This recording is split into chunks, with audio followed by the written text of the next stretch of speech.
पुलवामा हल्ला घडवून आणला होता का याचं उत्तर राज ठाकरेंना अमित शहांसोबतच्या कालच्या बैठकीत मिळालं असेल असा टोला संजय राऊतांनी लगावलाय। त्याचवेळी शाहू महाराज हे अपक्ष लढणार नाहीत, ते मवियाचे उमेदवार असतील असंही राऊतांनीच म्हटलेलं आहे।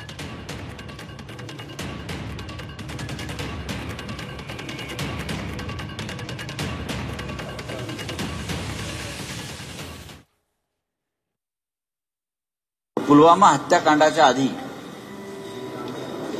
हिंदुस्थानचे राष्ट्रीय सुरक्षा सल्लागार अजित डोवाल आणि पाकिस्तानचे राष्ट्रीय सुरक्षा सल्लागार यांची बँकॉक येथे गुप्त भेट झाली होती आणि त्या गुप्त भेटीनंतर पुलवामा हत्याकांड घडलं का असा त्यांना प्रश्न पडला होता। मला असं वाटतं की कालच्या भेटीनंतर त्यांना त्यांच्या प्रश्नाचं उत्तर अमित शहानी दिलं असेल।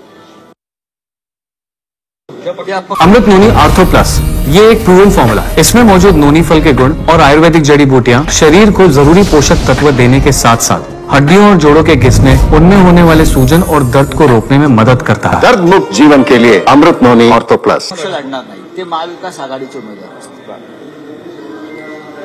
आम्ही महाराजांच्या इच्छेचा सन्मान करू, ते आमच्यासाठी आदरणीय आहेत आणि म्हणूनच उद्या माननीय उद्धवजी कोल्हापूरला उतरल्यावर आम्ही सगळे महाराजांच्या भेटीसाठी जातो। थोडक्यात शिवसेनेचे उमेदवार असतील? नाही, मी असं म्हणणार नाही, ते महाविकास आघाडीचे उमेदवार आहेत।